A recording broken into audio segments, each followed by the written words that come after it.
샬롬, 이동춘 목사입니다. 오늘도 여러분의 삶이 주님의 평안으로 가득하시길 기원하며 하나님의 말씀을 나누겠습니다. 오늘 말씀은 요한복음 4장 5절에서 9절 말씀입니다. 사마리아에 있는 수가라는 동네에 이르시니 야곱이 그 아들 요셉에게 준 땅이 가깝고 거기 또 야곱의 우물이 있더라. 예수께서 길 가시다가 피곤하여 우물 곁에 그대로 앉으시니 때가 6시쯤 되었더라. 사마리아 여자 한 사람이 물을 기르러 왔음에 예수께서 물을 좀 달라 하시니 이는 제자들이 먹을 것을 사러 그 동네에 들어갔음이로라. 사마리아 여자가 이르되 당신은 유대인으로서 어찌하여 사마리아 여자인 나에게 물을 달라 하나이까 하니 이는 유대인이 사마리아인과 상종하지 아니함이로라. 아멘. 요한복음 4장 5절에서 9절 말씀을 본문으로 신앙인의 실패 대응법이라고 하는 제목의 말씀을 나누겠습니다. 환한 대낮에 활동하는 것은 지극히 정상적입니다. 오해받을 일도 없고 말입니다. 그런데 이스라엘은 대낮인 12시를 전후로 활동하는 것을 비정상적인 것으로 받아들입니다. 너무 덥고 태양이 뜨겁기 때문입니다. 그래서 대낮에 활동하는 사람이 없습니다. 오후 서너 시쯤은 되어야 어느 정도 정상적인 활동이 다시 전개됩니다. 그런데 우리는 본문으로 읽은 성경에서 이렇게 비정상적인 활동 시간인 대낮에 활동을 하고 있는 한 여인을 만납니다. 그 여인은 가장 더운 낮 시간, 아무도 다니지 않는 가장 더운 시간에 물을 길러 나왔습니다. 그녀가 왜 이 시간에 나왔을까를 생각해 보았습니다. 다음 세 가지 중 무엇인 것 같습니까? 첫 번째, 너무 바빠서 이때밖에 시간이 없었기 때문에. 두 번째, 갓 결혼한 새댁이라 부끄러움이 많아서. 세 번째, 사람 눈에 띄는 것이 창피해서. 그녀는 세 번째 사연을 갖고 있었습니다. 4번 이혼에 5번째 결혼, 5번째 결혼마저도 비정상적인 결혼이었습니다. 그녀는 실패한 인생이었습니다.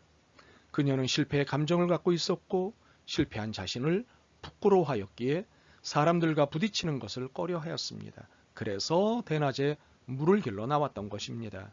그녀는 마치 혼자만 실패한 것처럼 행동하였습니다. 사실 우리는 실패로부터 자유로울 수 없습니다. 완전한 존재가 아니니까요. 그래서 누구나 실패를 경험할 수 있습니다. 그러나 중요한 것은 인생 가운데서 실패를 경험하게 될 때 어떻게 반응할 것인가 하는 것입니다.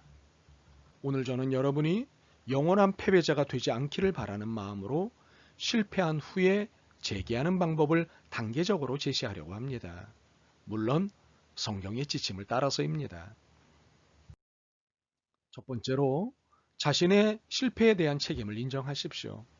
먼저 자신의 실수, 잘못을 인정해야 합니다.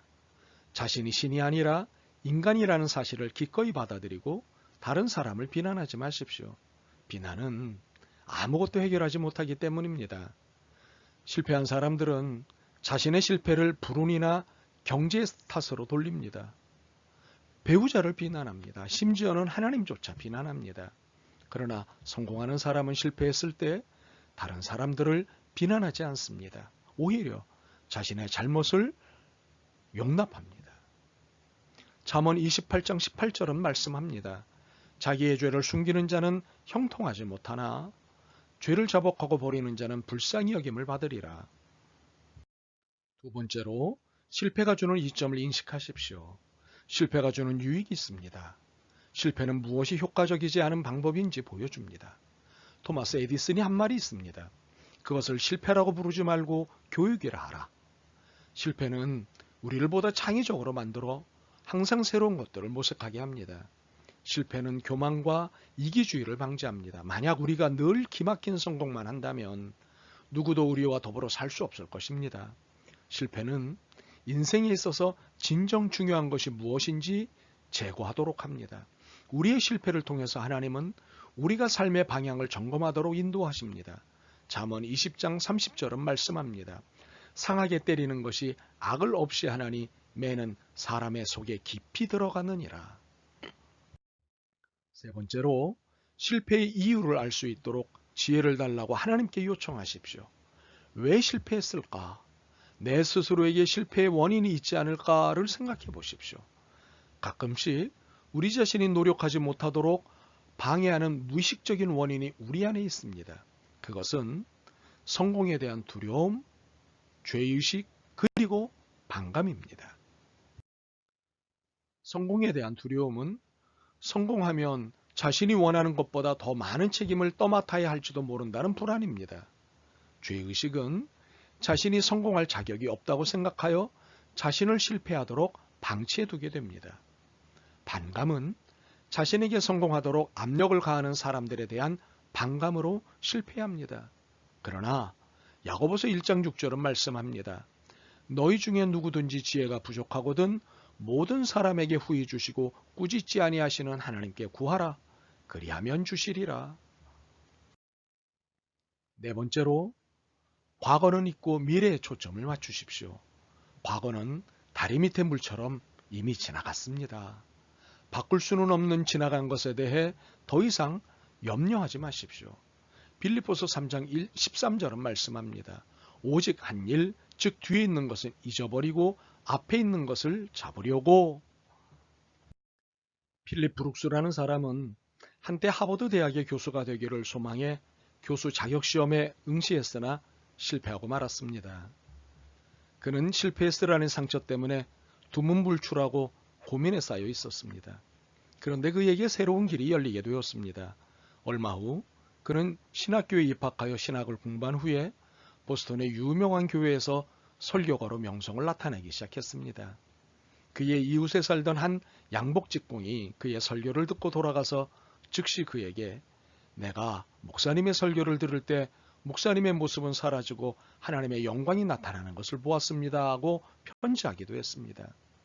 필립 브룩스 목사님은 실패를 경험한 후에 제2의 기회를 통해서 위대한 설교자가 될 수 있었습니다. 우리는 누구나 인생의 실패를 경험할 수 있습니다. 그러나 믿음의 사람은 오히려 이러한 실패를 성공의 기회로 삼는 사람입니다. 사도 바울은 고린도후서 4장 8절과 9절에서 그리스도인을 이렇게 정의하고 있습니다. 우리가 사방으로 무교쌈을 당하여도 쌓이지 아니하며 답답한 일을 당하여도 낙심하지 아니하며 핍박을 받아도 버림받지 아니하며 거꾸로 트림을 당하여도 망하지 아니하고.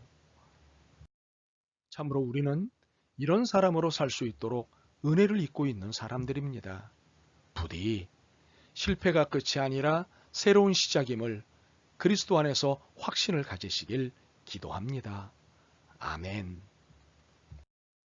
주님, 실패가 두려웠고 부끄러웠습니다. 누구나 할 수 있는 실패를 두고 하나님을 원망하기도 했습니다.